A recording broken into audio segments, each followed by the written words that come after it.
Hello everyone, எல்லாரும் எப்படி இருக்கிறீங்க? எல்லாருமே நியூஸ்ல ஈரான் இஸ்ரேல் யூஎஸ் கான்ஃபிளிக்ட் பத்தி பார்த்துட்டு தான் இருக்கிறோம். நம்ம எல்லா ஹெட்லைன்ஸுமே படிச்சுட்டு தான் இருக்கிறோம். பட் இந்த 3 பேரோட அவங்களோட பெர்ஸ்பெக்டிவ் என்னன்னு தெரிஞ்சுக்கலாமா? இந்த அட்டாக் எதுக்கு நடந்தது அண்ட் யாருக்கு என்ன வேணும்?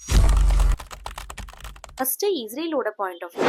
Israel believes that Iran is trying to develop nuclear weapons. இஸ்ரேலுக்காக இது ஒரு பெரிய செக்யூரிட்டி த்ரெட் மாதிரி. Iran has also supported groups like Hezbollah and Hamas, which are enemies of Israel. அதனால இஸ்ரேல் என்ன பயப்படுதுன்னா, ஈரான் நியூக்ளியர் பவர் ஆயிடுச்சுன்னா அது இஸ்ரேலோட எக்ஸிஸ்டன்ஸ்க்கு ஒரு த்ரெட் மாதிரி தான். ஒரு நேஷனல் செக்யூரிட்டிக்காக ஈரானை ஸ்டாப் பண்ணி தான் ஆகணும்னு அவங்க நினைக்கிறாங்க. யூஎஸோட பாயிண்ட் ஆஃப் வியூ தெரிஞ்சுக்க, அமெரிக்காக்கு இஸ்ரேல் ஒரு க்ளோஸ் ஆலி. இப்ப வருஷமாவே யூஎஸ் இஸ்ரேலுக்கு ஒரு மிலிட்டரி பக்கமாவும் சரி, பொலிட்டிக்கல் பக்கமாவும் சரி நிறைய சப்போர்ட் பண்ணிட்டு இருக்காங்க. அமெரிக்காக்கு மிடில் ஈஸ்ட்லயும் மிலிட்டரி பேசஸ் இருக்கு. ஈரான் நியூக்ளியர் பவர் ஆயிடுச்சுன்னா அது ஒரு இன்ஸ்டெபிலிட்டியா ஆயிடும்னு நினைக்கிறாங்க. அவங்களோட ஆலிஸை ப்ரொடெக்ட் பண்ண முடியும்னு நினைக்கிறாங்க. ஈரான் சுத்தி இருக்கிற கண்ட்ரீஸ்ல அமெரிக்காவோட பேசஸும் இருக்கு. ஈரான் நியூக்ளியர் பவர் ஆனா அதுக்கும் ஒரு த்ரெட்னு அமெரிக்கா நினைக்குது. ஈரானோட பாயிண்ட் ஆஃப் வியூ என்னதுன்னா,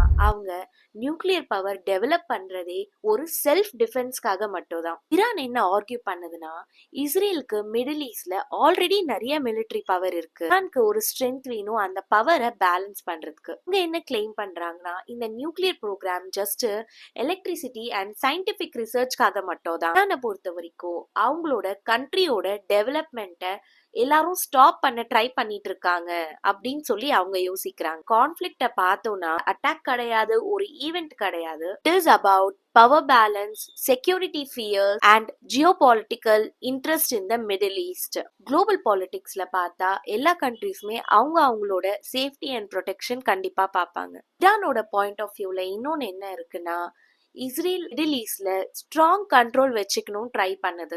ஆப்போஸ் பண்றதுக்கு நியூக்ளியர் பவர் இஸ் மஸ்ட். நிறைய பேருக்கு இந்த வார் பத்தி எதனால நடக்குதுன்னு தெரியல. ஸோ நான் ஜஸ்ட் இந்த வீடியோல ஒரு சிம்பிளா 3 பேரோட பாயிண்ட் ஆஃப் வியூ தான் சொல்லியிருக்கேன். இந்த வீடியோல உங்களுக்கு ஏதாவது இன்ஃபர்மேஷன் கிடைச்சிருந்ததுன்னா கண்டிப்பா லைக் பண்ணுங்க, சப்ஸ்கிரைப் பண்ணுங்க, ஷேர் பண்ணுங்க. Bye by.